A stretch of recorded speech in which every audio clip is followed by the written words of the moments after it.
বর্তমান সময়ের বহু আলোচিত একটি কথা হচ্ছে কোঠা আন্দোলন। তবে আমরা কি জানি এই কোঠা ব্যবস্থা কেন শুরু করা হয়, কবে থেকে শুরু করা হয়? 1972 সাল থেকেই কোঠা ব্যবস্থা শুরু।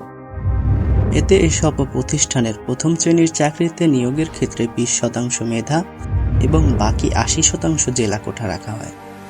এই 80% জেলা কোঠার মধ্য থেকেই 30% মুক্তিযোদ্ধা কোঠা এবং 10% মুক্তিযুদ্ধে ক্ষতিগ্রস্ত নারীদের জন্য বরাদ্দ করা হয়। সরকারি চাকরিতে কোঠা পদ্ধতি সংস্কারের দাবিতে 2018 সালে দেশজুড়ে ছাত্র আন্দোলন ভিন্ন মাত্রা পায়। সে সময় কোঠা পদ্ধতি বাতিলের সিদ্ধান্ত হলেও 2021 সালে কয়েকজন বীর মুক্তিযোদ্ধার সন্তান হাইকোর্টে রিট করলে গত 5 জুন রায়ের মাধ্যমে আবারও ফিরে আসে কোঠা ব্যবস্থা। এরপর দেশের কোঠা বাতিলে ফের একট্ট দেশের বিভিন্ন শিক্ষার্থীরা গত 1 জুলাই আন্দোলনে নামে তারা। এই আন্দোলন এখন দেশের বিভিন্ন এলাকায় ছড়িয়ে পড়েছে। সরকারি চাকরিতে কোঠা পদ্ধতি চালুর ইতিহাস বেশ দীর্ঘ, তবে ব্রিটিশ আমল থেকে শুরু হলেও এর সঠিক সময় জানা যায় না।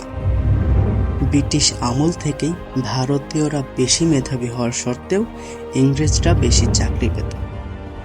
ভারতীয়রা সে সময় শিক্ষায় নবীন, চাকরিতে পিছিয়ে। এই বৈষম্যের জন্যই 1947 সালে দেশ 2 ভাগে ভাগ করা হয়। কিন্তু 1952 সালে এসে তারাই বুঝতে পারল পাকিস্তানের বেনিদি নতুন জমিদার হয়ে বসেছে। এই বঞ্চনার বিরুদ্ধে মুক্তিযুদ্ধ করে দেশ স্বাধীন করতে হলো। স্বাধীনতার পর থেকেই বিভিন্ন শ্রেণীর চাকরিতে কোঠা ব্যবস্থা চলে আসছিল। এক পর্যায়ে কোঠা সংস্কারের দাবিতে শিক্ষার্থী ও চাকরি প্রার্থীদের আন্দোলনের মুখে 2018 সাল থেকে 9ম থেকে 13তম গ্রেডের সরকারি চাকরিতে কোঠা বাতিল করে পরিপত্র জারি করেছিলেন জনপ্রশাসন মন্ত্রণালয়।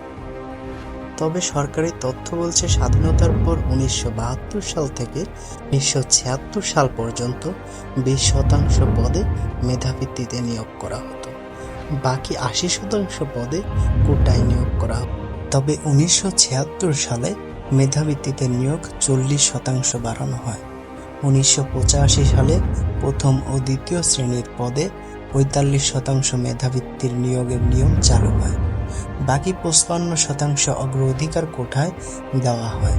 এই অগ্রাধিকার কোঠার মধ্যে রয়েছে 30% মুক্তিযোদ্ধা কোঠা, 10% নারী কোঠা, 10% জেলা কোঠা ও 5% ক্ষুদ্র নৃগোষ্ঠী কোঠা।